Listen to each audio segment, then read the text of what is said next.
Election అప్డేట్స్ను అందరికంటే ముందుగానే తెలుసుకోవాలంటే ఈరోజే ఆర్టీవీ లైవ్ యాప్ని మీ మొబైల్లో డౌన్లోడ్ చేసుకోండి. 2024 సార్వత్రిక ఎన్నికల పోలింగ్ ప్రక్రియ స్వల్ప ఘర్షణ మినహా ప్రశాంతంగా ముగిసింది. కాకపోతే పోలింగ్ ముగిసిన అనంతరం కూడాను ఈరోజు అధికారం తమకే వస్తుంది, తాము ఇచ్చినటువంటి సుపరిపాలన తమకు మళ్ళీ అధికారంలో తెస్తుందని ముఖ్యమంత్రి ట్వీట్ చేయడంపై ప్రతి ఒక్కరూ ఆ పార్టీకి సంబంధించిన శ్రేణులందరూ కూడా హర్షం వ్యక్తం చేస్తుంటే అసలు ఈ ట్వీట్ వెనక ఇంత పెద్ద మొత్తంలో పోలింగ్ నమోదవడం అది అధికార పార్టీ గండి అని చెప్పేసి ప్రతిపక్షాలన్నీ కూడాను ధీమా వ్యక్తం చేస్తాయి. ఆంధ్రప్రదేశ్ ఎన్నికల్లో పెద్ద మొత్తంలో ఓటింగ్ శాతం పెరగడం మాత్రం ప్రతి ఒక్కరిని కూడాను ఆలోచింపేలా చేస్తుంది. ప్రస్తుతం ఈ విషయంపై ముఖ్యమంత్రి చేసినటువంటి ఆ ట్వీట్ సారాంశం ఏంటనే విషయం అంతా మాట్లాడడానికి ఆమదాలవలస నియోజకవర్గం టీడీపీ అభ్యర్థి మాజీ ప్రభుత్వ కోన రవికుమార్ను చూస్తే కనుక వైనాట్ 175 అన్న నినాదంతో ఉన్న ముఖ్యమంత్రి ఈరోజు మళ్ళీ అధికారంలో మేము వస్తాం,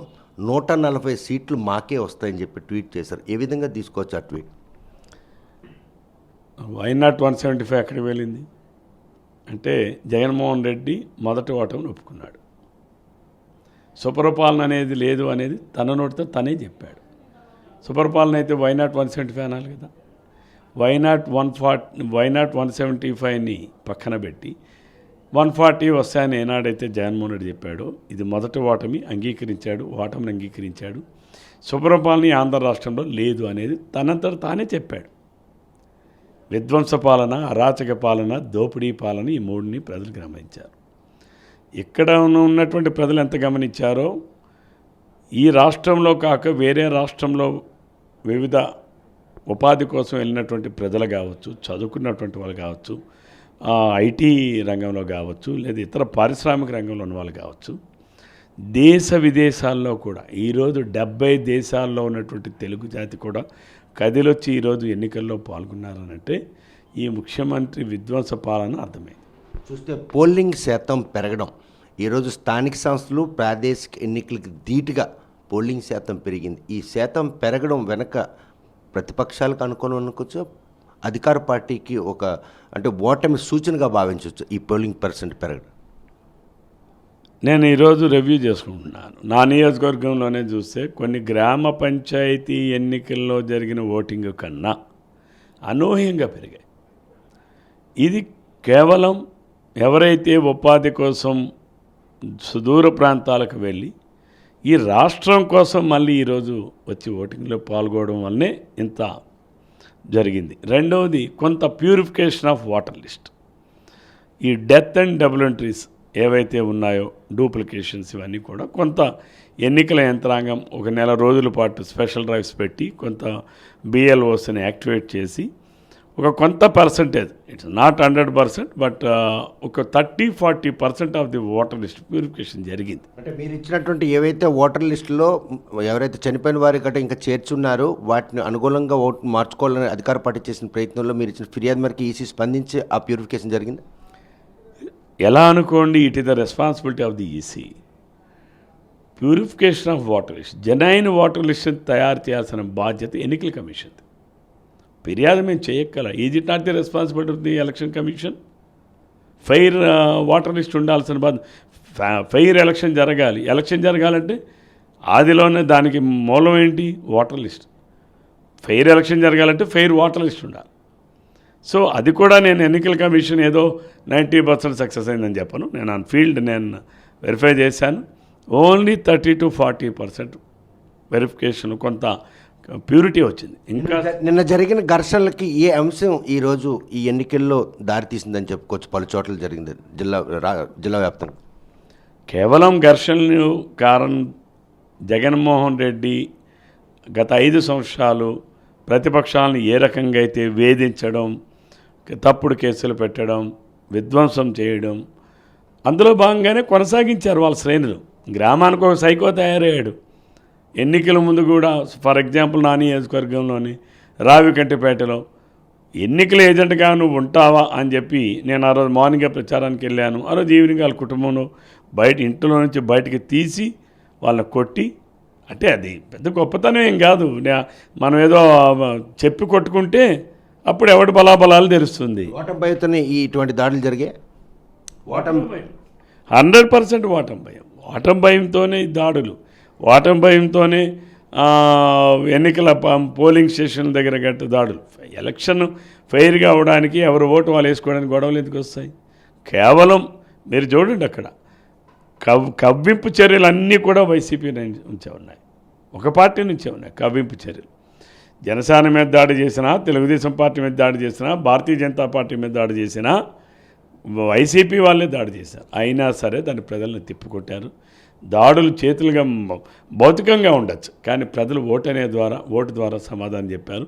ఓట్ల దాడి ప్రజలు చేశారు వైసీపీ పార్టీ మీద, భౌతిక దాడులు వైసీపీ పార్టీ ఇతర పార్టీల మీద చేసింది. బట్ ఈరోజు ఎన్నిక అనేది ఓట్ల దాడి ముఖ్యం. ఈరోజు ప్రజలు జగన్మోహన్ రెడ్డి మీద ఓట్ల దాడి చేసి జగన్మోహన్ రెడ్డిని అంతమొందిస్తున్నారు రాజకీయంగా. జగన్మోహన్ రెడ్డి జైలుకి వెళ్ళడమే మిగిలింది, అది ప్రజలు గ్రహించారు. ఈ పెద్ద ఎత్తున ప్రజలు వచ్చి ఓటింగ్లో పాల్గొనడానికి నిదర్శనం కూడా జగన్మోహన్ రెడ్డి అనే వ్యక్తి బయట ఉండకూడదు. ఇటువంటి దోపిడీదారులు, ఇటువంటి కుట్రదారులు, ఇటువంటి కుతంత్రాలు చేసే వ్యక్తి, ఇటువంటి అరాచక వ్యక్తి, ఇటువంటి విధ్వంసాలకు గురి చేసేటటువంటి వ్యక్తి, ఎటువంటి వ్యక్తులు ప్రజాస్వామ్యానికి హానికరం, ప్రజాస్వామ్యంలో ఉండడానికి వీల్లేదని చెప్పే ప్రజలు ఇంత పెద్ద ఎత్తున వచ్చి ఓటింగ్లో పాల్గొన్నారు. చూస్తే కనుక ఈరోజు చివరి క్షణంలో పార్లమెంటరీ అధ్యక్ష పదవిని త్యాగం చేశారు. ఈరోజు ఇప్పటి వరకు అంటే నామినేషన్లు ఘట్టం అయిపోయిన తర్వాత ఆ పదవి చేజారింది. కానీ ఈరోజు పార్లమెంటరీ పరిధిలోని 7 నియోజకవర్గాలు పాటు శ్రీకాకుళం ఉమ్మడి జిల్లాలో ఉన్న 10 నియోజకవర్గాలు ఎన్ని సీట్లు కూటమి అభ్యర్థులు గెలుచుకున్నాం? 10 నియోజకవర్గాలు గెలుస్తున్నాం. నేను ఆ రోజు చెప్పాను, మా ప్రయత్నం ఎవరు ఏంటనేది అధిష్టానం నిర్ణయిస్తుంది, మా నాయకుడు నిర్ణయిస్తారు. మా కర్తవ్యం మా నాయకుడు చెప్పిన పనిని విధిగా నిర్వర్తించడం మా కర్తవ్యం. మా కార్యకర్తలు నిజంగా వారందరికీ దండం పెట్టి చెప్తున్నా, ఈ జిల్లాలో అన్ని నియోజకవర్గాల్లో అన్ని గ్రామాలలో ఫెరోషియస్గా పనిచేశారు, దెబ్బలు కాశారు. నిన్న మాకు తోలాపిలో మా వాళ్ళని ఒక మాజీ సర్పంచ్, ఒక మాజీ ఎంపీటీసీని కూడా దెబ్బలు కొట్టిన తిరిగి మేము రిటాలియేషన్ చెయ్యొచ్చు. కానీ ఓటు వేయించుకోవాలి, ముందు పోలింగ్ ప్రశాంతంగా మనం జరిపించుకోవాలి, ప్రజలు అనుకూలంగా ఉన్నారు అని వాళ్ళు భౌతిక గాడులకు గురైనా సరే ఎదురొడ్డి నిలబడి మన లక్ష్యం ఏంటంటే రేపు గెలుపు. ఆ లక్ష్యం దిశగా ప్రతి ఒక్క కార్యకర్త, ప్రతి ఒక్క నాయకుడు ఎవరి స్థాయిల్లో వాళ్ళు చాలా పనిచేశారు. మా కార్యకర్తలు అయితే నిజంగా మా నాయకులు కార్యకర్తలు ఉవ్వెత్తిన కెరటంలో నేను అందరూ పనిచేశాను. ఈ గెలుపు, రాబోయే గెలుపు ఈ జిల్లా తెలుగుదేశం పార్టీ నాయకులది, కార్యకర్తలకి అంకితం. చూస్తే కనుక 2024 సార్వత్రిక ఎన్నికల్లో వైసీపీ వర్సెస్ టీడీపీ పోటీలో ఉంటుందన్నటువంటి ఫిక్స్ అయిపోయిన ఇతరులో చివరి క్షణంలో బీజేపీ జనసేనతో పొత్తులు వచ్చినాయి. సో పొత్తుల్లో భాగంగా రేపు మిత్ర పక్షాన్ని గౌరవించాలి. రిజల్ట్ వచ్చిన తర్వాత పదవుల కోసం కూడాను గొడవలు వస్తాయి అన్నటువంటి ఒక సంకేతాలు, సీట్ల కోసమే ఒక ఏకాభిప్రాయం రాని నేపథ్యంలో రేపు అధికారంలోకి వస్తే పదవుల విషయంలో కూడా ఈ కూటమి మధ్యలో కుమ్ములాట ఉంటుంది. ఇది ప్రజలు కోరుకున్న కూటమి. ఇది తెలుగుదేశం పార్టీ చంద్రబాబు నాయుడు గారు లేకపోతే పవన్ కళ్యాణ్ గారు, మోడీ గారు అనుకున్న ఏర్పాటు చేసుకున్న కూటమి కాదు. ప్రజలు ఆశించారు. ప్రజాస్వామ్యంలో అంతిమ నిర్ణయం కానీ అంతిమ ఆలోచన కానీ ఎవరిది? ప్రజలదే. ప్రజల ఆలోచనకు తగ్గట్టుగా రాజకీయ పార్టీలు ఉండాలి. అందుకనే ఆనాడు చంద్రబాబు నాయుడు గారు, పవన్ కళ్యాణ్ గారు కూడా ప్రజలు కోరుకుంటున్నారు కాబట్టి ఈరోజు మనం ఒకటవ్వాలి. దుర్మార్గమైన పరిపాలన అంతమందించారు. భారతీయ జనతా పార్టీ కూడా ఈ రాష్ట్రంలో రేపు మనం అభివృద్ధి చెయ్యాలి అనంటే తప్పనిసరిగా కేంద్ర ప్రభుత్వ సహకారం అవసరం. కేంద్ర ప్రభుత్వ సహకారం లేకుండా రాష్ట్రాన్ని మనం చేసే పరిస్థితిలో లేము. ఎందుకు లేవనంటే ఈ జగన్మోహన్ రెడ్డి అనే దుర్మార్గుడు ఈ 5 సంవత్సరాల కాలంలోనే 13 లక్షల కోట్ల రూపాయలు అప్పులు చేశారు. ప్రభుత్వ కార్యాలయాలు, ప్రభుత్వ స్థలాలన్నీ కూడా అమ్మేశారు. దాన్నే సుపరిపాలన నేను చెప్పుకుంటున్నాను. అమ్మడమే సుపరిపాలన అనుకుంటే అది జగన్మోహన్ రెడ్డికే చెల్లింది అటువంటి మాట్లాడడానికి. రాష్ట్ర సచివాలయాన్నే తాకట్టు పెట్టినటువంటి ఈ జగన్మోహన్ రెడ్డి దానిని సుపరిపాలన అని అంటున్నాడనంటే అసలు సుపరిపాలన అనేదానికి అర్థం జగన్మోహన్ రెడ్డికి తెలుసా? అసలు సుపరిపాలన అంటే ప్రజలను వేధించడమా? సుపరిపాలన అంటే తప్పుడు కేసులు పెట్టి బనాయించడమా? సుపరిపాలన అంటే లేకపోతే ప్రతిపక్ష నాయకులు కార్యకర్తలని వీళ్ళని వేధించి వాళ్ళని హత్యలు గావించి లేకపోతే మర్డర్లు చేయించడం సుపరిపాలన అంటే 31,000 మంది మహిళలు ఈ రాష్ట్రంలో కనిపించకుండా పోయారని పవన్ కళ్యాణ్ గారు అడిగితే అతని పైన ఆ జాతి నాయకులతో తిట్టించడం లేకపోతే వేధించడమా సుపరిపాలన అంటే? ఏది సుపరిపాలన అంటే? మొట్టమొదటగా ప్రజావేదికను కూల్చి పరిపాలన ప్రారంభిస్తున్నానని చెప్పినటువంటి వ్యక్తి అది సుపరిపాలన కింద వస్తుందా? అసలు జగన్మోహన్ రెడ్డికి సుపరిపాలన అంటే అర్థం తెలియదు. ఆయన అదో టిపికల్ పర్సన్. ఆయనకు ప్రాబ్లమ్స్ ఉన్నాయి, ఆయనకి మెంటల్లీ డిజార్డర్స్ ప్రాబ్లమ్స్ ఉన్నాయి. ఆయన ఏదో అనుకుంటున్నాడు, నేను ఇంతవరకు చెయ్యని పథకాలని నేను ఇచ్చానంటాడు. ఏం పథకాలు ఇచ్చాడండి పాపం? పథకాలు ఇచ్చావు, జనం చెప్తున్నారు ఏమండి పెన్షన్ ఇంతకు ముందు రాలేదా? వచ్చిందే. ఏమండి మీకు ఫీజు విద్యాదేవన్ రాలేదా? ఎందుకు రాలేదండి? అప్పుడు ఇంకో పేరు ఇచ్చారు, ఇప్పుడు ఇంకో పేరు తీస్తున్నారు. పేర్లు మార్పే తప్ప పథకాలు ఏం కొత్త ఉన్నాయి? ఫీజు రియంబర్స్మెంట్ అప్పుడైనా ఇచ్చాం, ఇప్పుడేమన్నావు దానికి ఏదో పేరు పెట్టాడు. ఆనాడు విదేశీ విద్య, అంబేద్కర్ విదేశీ విద్య. అంబేద్కర్ కన్నా గొప్పవాడా జగన్మోహన్ రెడ్డి? అంబేద్కర్ కన్నా లేకపోతే ఆశయాలు ఉన్నాడు వాడా? జగన్మోహన్ రెడ్డి ఆశయాలు ఉన్నాయి, దాచుకోవడం ఆశయాలు ఆయనవి. అంబేద్కర్ గారి ఆశయాలు ఈ దేశం కోసం ఒక మంచి పరిపాలన ఉండాలి, ఒక ప్రజాస్వామ్యతంగా ఉండాలి అనేటటువంటి లక్ష్యాలని, సామాజిక వర్గాల్ని, సామాజిక సమతుల్యతను ఎలా పాటించాలి, సామాజిక వర్గాల్ని ఎలా నడిపించాలి, ఎలా చైతన్యతలు తీసుకురావాలి, ఎలా ముందుకు తీసుకురావాలి, ఆయన లక్ష్యాలు ఆశయాలు అవి. కాబట్టి జగన్మోహన్ రెడ్డి పేరు జగన్ అన్న విదేశీ విద్య. ఇలా పేర్లు మార్పు. జగన్మోహన్ రెడ్డి గత 5 సంవత్సరాల్లో 5 సంవత్సరాలు నేను అడిగా ప్రజల్ని, ఎన్నికల ప్రచారాల సందర్భంగా అడిగా, మీకు 5 సంవత్సరాల్లో ఒక చిన్న ఇష్యూ రేషన్ డిపోల ద్వారా ఏనాడైనా ఒక నిత్యావసర వస్తువులు ఇచ్చాడా? ఏమి ఇవ్వలేదే. 5 ఇయర్స్లో నథింగ్. కందిపప్పు ఇచ్చాడా? గోధుమలు ఇచ్చాడా? వంట నూనె ఇచ్చాడా? పంచదార ఇచ్చాడా? లేకపోతే అసలు బియ్యమైనా ఇచ్చాడా? ఎన్టీ రామారావు గారు పెట్టిన ₹2 కిలో బియ్యం పథకాన్ని తర్వాత అనేక మంది ప్రభుత్వాలు వచ్చే, కాంగ్రెస్ వచ్చింది, లేకపోతే మళ్ళీ టీడీపీ వచ్చింది, ముఖ్యమంత్రులు మారారు, కానీ పథకాన్ని కొనసాగించారు. ₹2 కిలో బియ్యం పథకాన్ని తర్వాత ₹1 తీశారు. ఈరోజు ఆ పథకం ఎక్కడుంది అసలు? ఎన్టీ రామారావు గారు ఆ రోజు ₹2 కిలో బియ్యం పథకం పెట్టకపోతే తెల్లానం చూసేవాళ్ళు లేరు ఆ రోజులవి. అసలు ఏది ఆ పథకం ఏది? ఈరోజు ప్రజలు మీరు ఎవరైనా అడగండి, ఏమండి జగన్మోహన్ రెడ్డి బియ్యం ఇస్తున్నాడంటే ఎవడు చెప్పాడండి? మోడీ గారు ఇచ్చే మా ఉచిత బియ్యం మాకు తెలుసండి, మేము ఎర్రోలమా? అయితే గొడవలు కానీ పడతామా? అంటే ప్రజలు అడగలేక కాదు, ప్రజలకి తెలివితేటలు లేక కాదు, ప్రజలకు అవగాహన లేక కాదు. అడిగితే ప్రశ్నిస్తే నీ పెన్షన్ తీస్తా, ఈ వాలంటీర్ గడ్డలు నీ పెన్షన్ తీస్తా, నీ అమ్మ ఒడి తీస్తా, లేకపోతే మీ నాన్న బుడ్డి నుంచి లాగుతా, ఇయే కదా. వాలంటీర్ ప్రస్తావన తెచ్చారు. వాలంటీర్లు ఈ ఎన్నికల్లో అధికార పార్టీకి రాజీనామాలు చేసి ఏజెంట్లుగా వ్యవహరించి వారికి ఓట్లు అధికార పార్టీకి అనుగుణంగా వేసేందుకు వారికి ఏజెంట్ అనేది పాశుపాస్తంగా మారింది. నిజమే. వాలంటరీ వ్యవస్థని దుర్వినియోగపరచాలని జగన్మోహన్ రెడ్డి చాలా ప్రయత్నం చేశాడు. నేను ఒకటి అడుగుతున్నా, 2,56,000 మంది 20,000 మంది వాడు జగన్మోహన్ రెడ్డి రాజీనామాలు చేయమంటే ఎంతమంది రాజీనామాలు చేశారు? ఇది ఒక ప్రశ్న.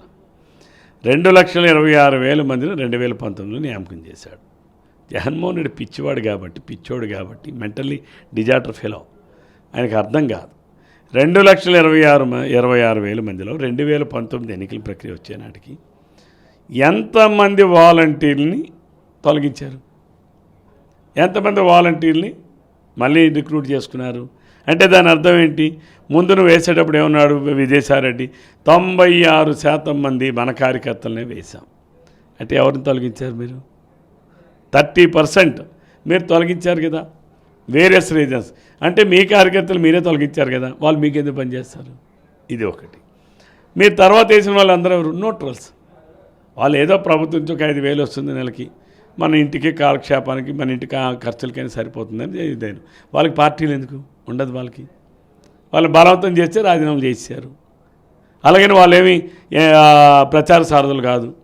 ఇక రిమైనింగ్ 50%లో జగన్మోహన్ రెడ్డి మీద వ్యతిరేకత ఎందుకు? ఈ జగన్మోహన్ రెడ్డి మాకు 5,000 ఇచ్చి కట్టుబానిసలా చేశాడు, మమ్మల్ని బానిస బతుకులు చేశాడు, మా చదువును నిర్వీర్యం చేశాడు, మా భవిష్యత్తును నిర్వీర్యం చేశాడు. ఈ దుర్మార్గుడి వలన మేము నష్టపోయాం, ఏదో అనుకున్నాం, మేమంతా ఇది చేస్తాం. మా డమాబుస్సులోడు అయితే మీకు అందరికీ రెగ్యులరైజ్ చేస్తాం. అట్లాంటి రూల్స్ చట్టాలు అవగాహన లేనటువంటి డమాబుస్సులోడు వాలంటీర్లకి అందరికీ మేము రెగ్యులరైజ్ చేస్తాం. నువ్వెవడు రెగ్యులరైజ్ చేయడానికి? ఎవడు నువ్వు? జగన్మోహన్ రెడ్డి ఎవడు రెగ్యులరైజ్ చేయడానికి?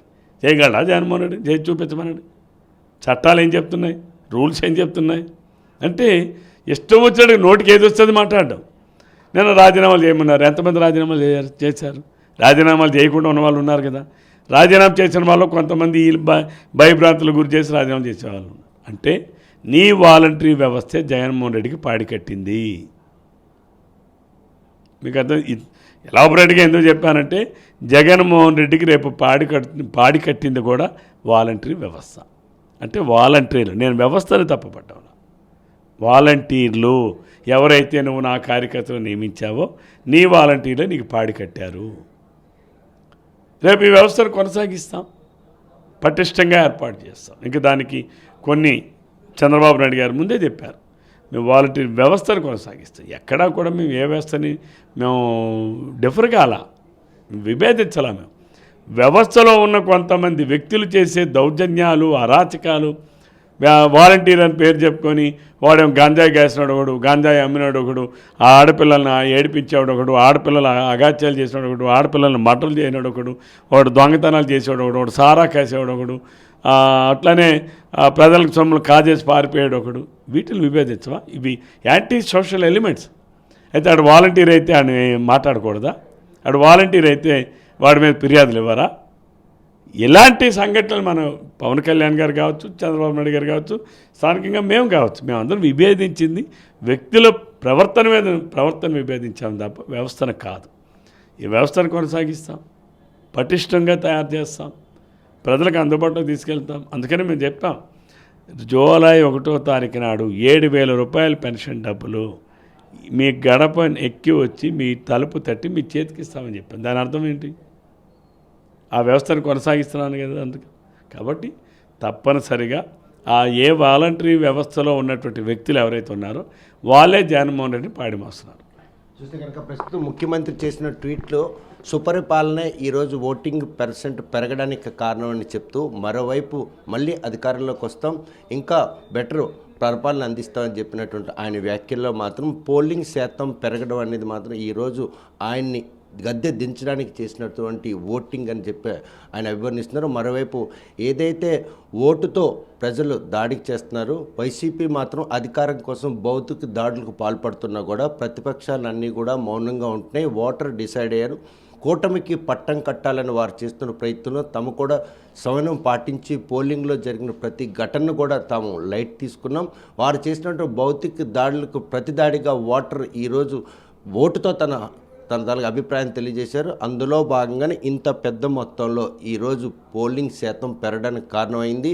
దేశ విదేశాల నుండి కూడా వచ్చి ఓటర్లు తమ ఓటు హక్కును వినియోగించుకున్నారంటే జగన్మోహన్ రెడ్డి పరిపాలనపై ఎంత వ్యతిరేకత ఉన్నారో, తమ విద్యార్థులు రాష్ట్ర భవిష్యత్తును దృష్టిలో పెట్టుకున్న 3 పార్టీల కూటమి రేపు రాష్ట్రాన్ని అభివృద్ధి దిశగా నడపడంతో పాటు సంక్షేమం, అదేవిధంగా వాలంటీర్ వ్యవస్థలో ఉన్న లోపాలని పూర్తిగా నిర్వీర్యం చేసి ఆ వ్యవస్థను కొనసాగిస్తామని ఇండైరెక్ట్గా సూచన చేస్తున్నారు. ఎందుకంటే జూలై 1వ తేదీ పెన్షన్ మాత్రం అదే వాలంటీర్ వ్యవస్థతో వారికి పెన్షన్ అందించేందుకు కూడా హామీ ఇచ్చారు. వారిలో ఉన్నటువంటి కొంతమంది వ్యక్తుల తాలూగా వ్యక్తిగతమైనటువంటి తప్పుల్ని పూర్తిగా నిర్వీర్యం చేసి ఆ వ్యవస్థను కొనసాగి తాము చేస్తున్న ప్రయత్నంలో మాత్రం ఈరోజు ఎట్టి పరిస్థితుల్లో అనుమానం లేదని రవికుమార్ స్పష్టం చేస్తున్నారు. వీడియో జర్నలిస్ట్ రామకృష్ణతో సత్యం, RTV శ్రీకాకుళం.